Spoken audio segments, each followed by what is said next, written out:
Hi, everybody. This is Hondo Carpenter. Welcome back inside the Las Vegas Raiders facility. I am your Las Vegas Raiders beat writer on Sports Illustrated and the host of the Las Vegas Raiders Insider Podcast.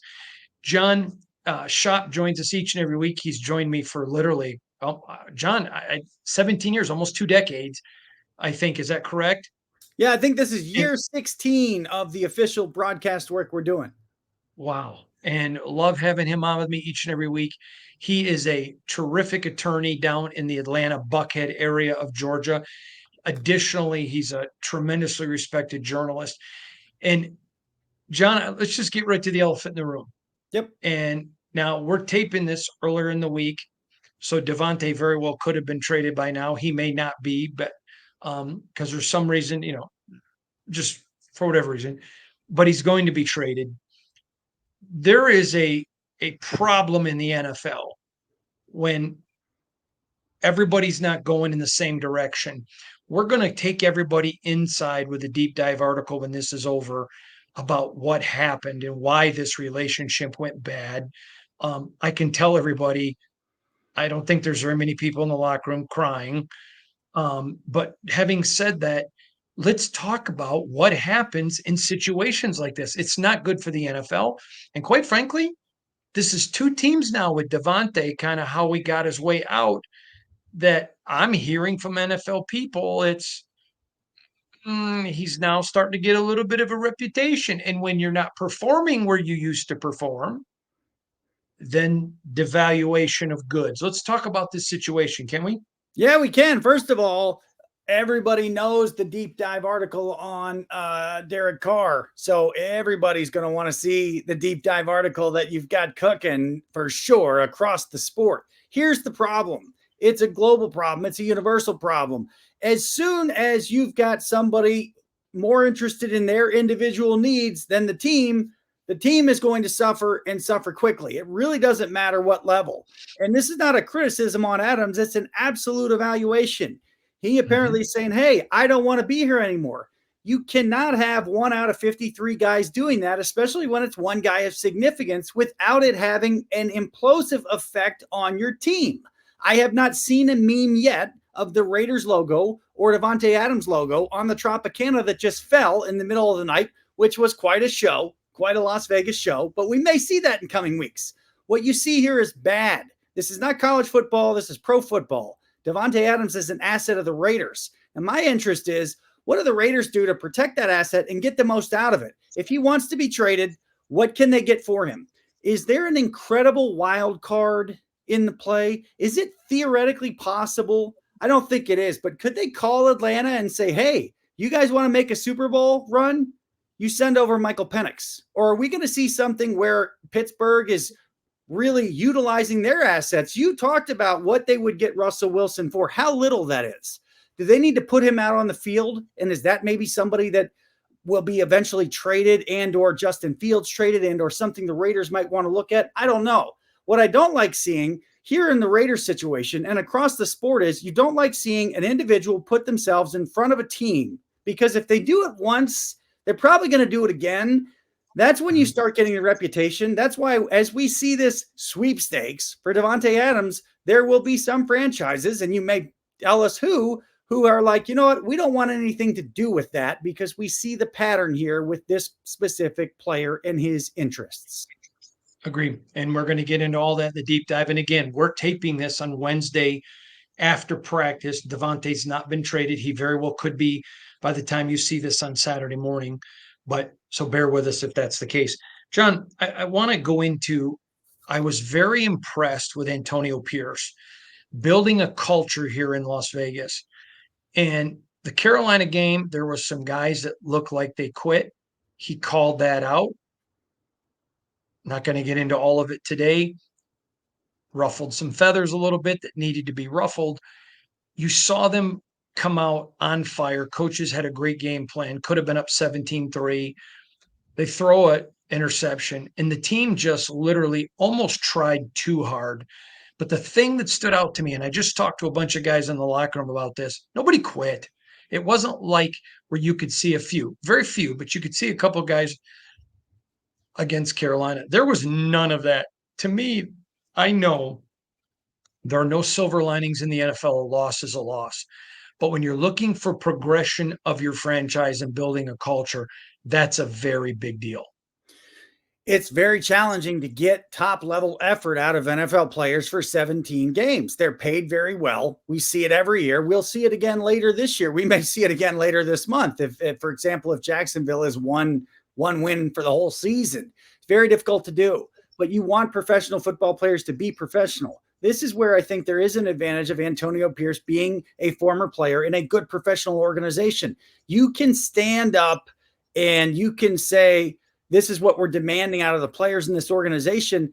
It just hits home differently when the guy doing it is from a Super Bowl winning organization. It just plain does. That's a good thing for the Raiders. It's a good thing for Pierce. Once again, Pierce is going to be here a lot longer than probably, half of the team that's on this football team if all goes well. It's more important to set this standard, to bite this bullet, to take some of these hits and really establish the foundation of the standards that will be tolerated in the Raiders than it is to try to blow in the wind. We just saw what happens when you do that the other way in New York. We're going to see somebody else fall, I'm sure, later this month. Antonio Pierce ain't going anywhere. I think there is some value in really sticking to the guns on this one as best you can at the professional level. This is professional football. You want your players to be professional. There's a lot of season ticket holders in Allegiant Stadium. Every single one of those people, they want to win. That's the whole idea of the Raiders. They also want their people to show up. They're showing up. They're laying out the money. They want the players to show up. It's up to Pierce for the entire Raider Nation to hold them to that standard. And the thing that stands out to me, this is why, and you've known me a long time, I've always said you got to give a new coach 20 games. Because then, you see who fits a system, who doesn't, give them a chance to fire some assistants, make some changes. To me, I've not seen anything from this Raider team that makes me change my opinion of Antonio Pierce. After 20 games, maybe, but we're not at 20 games yet. And I just think people sometimes, I understand Raider fans. The franchise has sold them just win, baby, and they haven't. I don't have a problem with them being frustrated with the franchise. But with AP, I think people need to tap the brakes. All right. Yep. Normally on this podcast, we never talk tennis. But when the world of tennis intersects with the world of NFL football, this is a very big deal. We are seeing some developments electronically that tell us a story from Wimbledon that could really impact the NFL. Let's talk about it. Light bulb moment. You remember Seinfeld. You remember the ball boy action that Kramer got himself into at the U.S. Open. That's going to look like a thing of the past. Next year, Wimbledon, ball people, ballmen, linesmen, gone, replaced by cameras, by artificial intelligence, by electronics to call in and out. NFL, folks, this is coming sooner than we think, which is good. We've seen too many chain gang guys run over this year or falling backwards. We don't need that. There's enough people on the sideline, if not too many. We need more space for people like Hondo and I. We need less clutter on the sideline.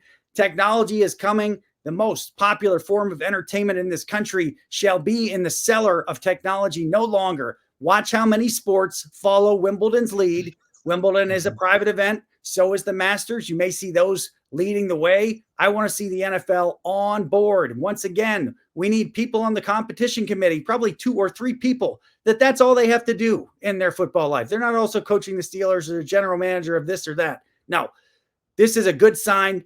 Rarely does tennis make news in the NFL. It should here. The NFL's in Europe. What do they want us not to look around?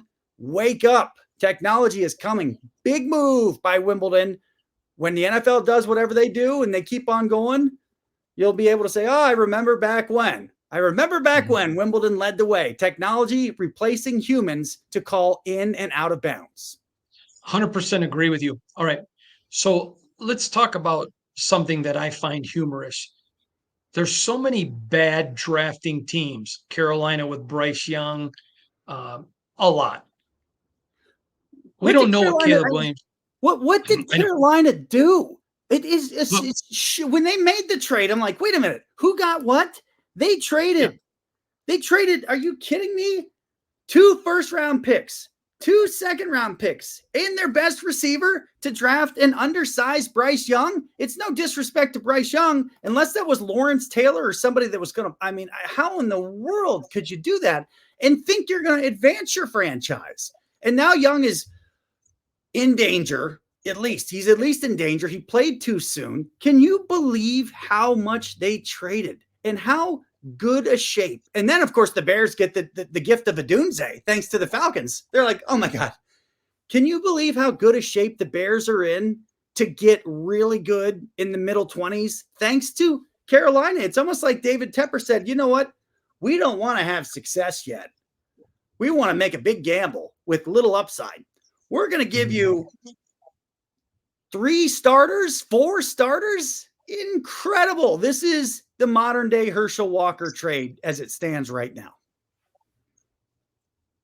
I agree. So, John, lastly, I want to ask you, let's look ahead super quick. Yes. Talk to me about the Raiders this weekend. This team's angry. Yes. This team feels like there was no quit. They've been up and down, which is why AP was brought in to fix the culture. Yep. I think this one's going to be a low-scoring game, but I kind of like the Raiders in this one. Your thoughts? We talked before the season about what would be on that flight home, potentially a quarterback change at this exact moment in time, and it's here. That's what we're doing here, folks. That's why we work in the offseason. I think you're going to see a lot from the Raiders in the first half. I don't know what you're going to see from the Steelers. To me, what the Steelers do is probably going to be more determinative in the outcome than what the Raiders do. What people want to see the Raiders do is play hard for 60 full minutes, and they want to see them play smart. I think they've got a good chance to do that. I don't know what we're going to see from the Steelers. That really, to me, is the key. I'm always waiting. Look, you got to deal with TJ Watt, period. Everybody's got to deal with TJ Watt. Have a plan for him. And then what in the world, what are they going to get out of the running game with Pittsburgh? I'm always thinking that their running back is got a bigger jump to make. I don't know why they haven't made that yet. My eyes are on Watt, and my eyes are on that good running back from Alabama who's yet to really bust out for the Steelers. I agree. He is the one and only, the great Johnny Shop. John, real quick, tell him where to find you on X, please. At JP Spartan.